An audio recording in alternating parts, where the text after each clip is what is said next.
Arcane kids are no strangers to blatant copyright infringement.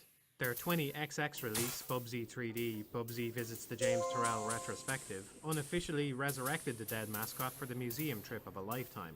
Turrell, who primarily works with light fixtures, has described his pieces as non-vicarious. In other words, there is a big difference between seeing his works firsthand, where you're in the space and your eyes are dynamically reacting to the light around you, versus simply looking at a picture of it. If you've ever been to an art museum as an adult, you'll probably have a sense that this is true to some extent for paintings as well. Looking at even the most high-definition picture of a piece doesn't convey the exact same feeling as standing in front of it. If you doubt me on this, find a picture that's displaying near you and take a trip to see it in person. You might be surprised. I know I was. Of all the modern artists Arcane kids could have chosen to pick on, it's noteworthy that Turrell's non-vicarious description fits the medium of computer games like a glove. The temptation to mock postmodern art is understandable. Many of its proponents seem to have their heads stuck so far up their own ass it's come back out the other end like some kind of recursive nightmare. There's a joy in watching Arcane kids take the piss out of such people, but if you thought the point of Bubsy 3D was just to make fun of postmodernism and nothing else, then you've been hoodwinked. If the only thing you enjoy about Bubsy 3D is that it ridicules postmodern art, then the joke's on you just as much, because Bubsy 3D is postmodern art. You can't say postmodernism is a waste of time and then hold up Bubsy as a funny parody of it. They're effectively the same thing. At best you can say it's postmodern, but then you're really splitting hairs to avoid the painful truth. Not only does it belong to the same movement as its subject matter, it's also an interactive experience, which makes it by definition a non-vicarious piece. There's a strange notion that even using the word art to describe something implies a certain level of quality, but quality is subjective. The definition of art, whatever it is, will inevitably include things you don't like. The original Bubsy 3D is no exception. It's rare to find a game so universally agreed to be awful, but it's still a piece of art. This bootleg take on Bubsy is at times genuinely funny, and there's at least a slightly higher level of craftsmanship to it than many people will realise. When it comes to software development, there's a difference between something being broken and just made to look like it's broken. At the start, one of the UI elements detaches from its position and spends the rest of the game being knocked around.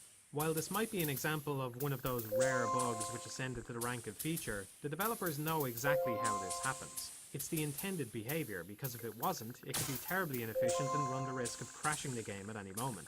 Even the worst games don't make themselves. Somebody has to be there to set the font as Comic Sans. It takes enough time and effort to put together even an intentionally bad game that the developers will have plenty of opportunities to think it through on a deeper level. This is why it would be short-sighted to dismiss Bubsy 3D as just a joke game. By harnessing a non-vicarious medium and upholding many of the tenets which are central to the postmodernism movement, its critique of the empty, facile nature of much postmodern art is all the more devastating because it proves enjoyable art can still be made under those constraints. That said, at the risk of sounding like a pretentious art critic myself, this meta-commentary on the nature of art is itself somewhat passé. Artists have been ruminating on that one for centuries. With all that in mind, it doesn't seem like such a stretch to suggest that Sonic Dreams Collection may also be more than just a joke game. It all starts innocently enough. The main menu lists the Create My Sonic program first, encouraging players to start there. As the Sonic series began to include more story elements, it introduced a plethora of utterly pointless characters, many of which were recolors with a few little bits stapled on. Children, not being quite as imaginative as popular culture would lead you to believe, latched onto these characters as a springboard for their own original designs. Exhibit A, the first page of image results for Matthew the Hedgehog. The Create My Sonic program obviously parodies this culture, and taken on its own it's a funny and fairly innocuous mockery of some relatively harmless pictures. It only takes a sinister turn when players advance to the Movie Maker portion. Right away, there's an uncomfortable undercurrent to the backyard situation where your original character, or at least something of the same colour, seems to be wearing a diaper. The sexual themes don't become completely obvious until the motel, where the game dives off the deep end and never looks back. You quickly find yourself pulled into a thinly veiled series of fetishes covering feeding, inflation, male pregnancy, vor, unbirthing, infantilism, macrophilia, and whatever else you want to read into all this madness.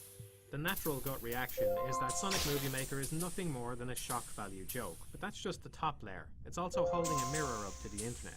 Just as you can search random name the hedgehog and get a litany of results back, the same is true for a huge number of hedgehog flavoured sexual fetishes. There's no clear boundary between either of these things, so you have to wonder how many kids went to submit their fan art to the world only to end up gazing into an erotic rabbit hole. Fetishes still aren't well understood by science, and matters of biology tend to be messy, in more ways than one. We're complex creatures, so it's hard to pin down cause and effect for anything. Still, it's not unreasonable to think that all this weird art dedicated to such an otherwise child-friendly series has at least exposed many to a variety of sexually charged content they didn't even know existed. It seems well within the realm of possibility that these fetishes then go on to imprint themselves on younger, impressionable viewers. In this regard, Sonic Movie Maker is actually no worse than a plethora of easily accessible websites. In fact, there's barely anything explicit about its actual contents. Sex is represented by ragdolls rolling over each other. Your imagination does most of the heavy lifting. Arcane kids know the majority of people who play Sonic Dreams Collection will find the experience uncomfortable. That discomfort is a large part of what makes it funny. That feeling isn't universal though. The most incredible thing about this game is that, as totally fucked up and disturbing as it can be, someone, somewhere, has probably played it with their pants down and a tissue at the ready. If you're obsessed with the idea of being ejected from Rouge the Bat's vagina, Sonic Movie Maker is genuinely a dream come true. Think about it. How often does such a specific fetish get turned into a fully three-dimensional art exhibition? For that person, Sonic Dreams Collection is secretly the greatest Sonic game ever made. Personally, I can't see anything morally wrong about getting your rings off to even the strangest of Sonic fan art, and Adventure Arcane kids have much the same indifference from a moral perspective. After all, if they were prudes, they never would have made this game in the first place. On an individual level, there's no harm being done, but given the choice, would anyone actually choose to feel aroused by these images? For most people, the answer is probably no. My roommate Sonic exposes the duality of those attracted to Sonic himself, who simultaneously imagine themselves with him, but also become him whenever they play any of his games. At worst, you could read some troubling narcissistic tendencies into this situation, but when viewed in the larger context of the collection as a whole, the more striking aspect is the simple image of Sonic sitting next to you on the couch. Here you are, presumably all grown up and moved out of home, but you're still stuck living with Sonic. Warranted or unwarranted, being turned on by Tails taking a stinky poo-poo in his diaper probably comes with some psychological baggage. It may sound preposterous to think of this kind of fetishism as a meme being unwittingly spread from one generation to the next, but on the other hand, I can say with almost absolute certainty that nobody was attracted to cartoon hedgehogs 1,000 years ago. If all Sonic material was permanently banished from the internet, it's hard to imagine that the games alone could inspire a significant number of adolescents to start drawing their own fetishistic fan art. Regardless of whether they move on to more socially accepted pursuits, that time spent as part of the Sonic fandom is something they'll carry with them forever. Different people will handle this experience in their own way, but for some, it could be such a source of shame that it stunts their ability to form intimate bonds outside of a small community. Knowing that your partner could discover your prickly past might cause you to avoid seeking relationships in the first place. This progression from initial exposure to, participation with, and consequences of the Sonic fandom is clearly represented by the order of the 3 Sonic-related dreams on the main menu. In the end, it all amounts to a classic case of the Hedgehog's Dilemma. No, seriously, that's what it's called. The Hedgehog's Dilemma is a metaphor for human intimacy. Hedgehogs want to huddle together for warmth, but they end up getting pricked by each other, so they decide to keep a mutual distance away. If one overestimates how much he stands to hurt or be hurt by the others, then he ends up far from the group, receiving none of the warmth at all. There's probably few better ways to make someone feel this way than ostracizing them for their sexual preferences. If there's one aspect of Dreams Collection which is executed masterfully, it's the fine line it walks between levity and cruelty. Nowhere does it actually judge anyone for having these interests. In fact, by dousing the subject with some humour, they may have diffused its seriousness for those on the inside. Laughing at yourself is a good first step to moving on with your life. Whether Arcane kids actually intended for this much meaning to be extracted from a few simple minigames, I can't say.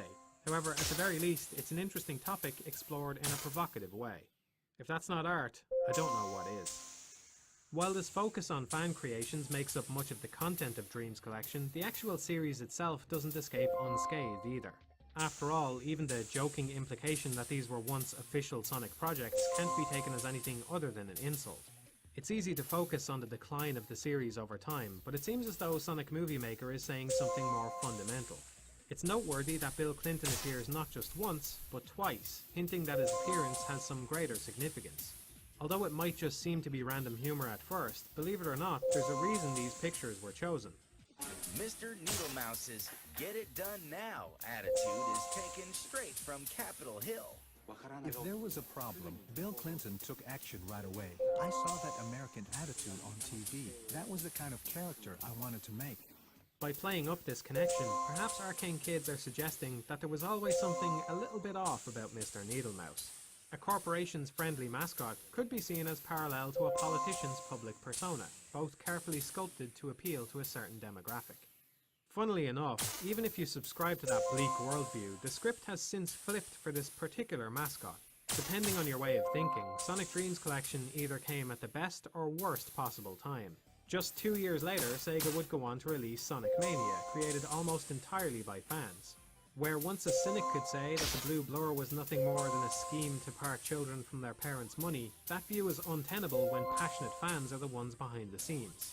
Whatever you may think of Sonic Mania's actual quality, it's undeniable that the people behind it had the best of intentions. Nobody can say what the next 10, 20 or even 100 years hold for Sonic, but right now there's some renewed optimism for the future of the world's fastest hedgehog. On the one hand, this means that Sonic Dreams Collection is already out of touch with reality, but on the other hand it will stand as a timely reminder of how low the mighty had fallen. To say that Sonic Dreams Collection is about one thing or another would be reductive. Leaving aside whether or not it's technically a good game, it's multifaceted if nothing else. It's an example of how games can generate humor by forcing players into awkward situations, like the interactive equivalent of cringe comedy. A rumination on the nature of the internet and how it exposes us to the perversions of our species. And most damningly of all, it might be suggesting that there was never anything more to Sonic than a money-making scheme.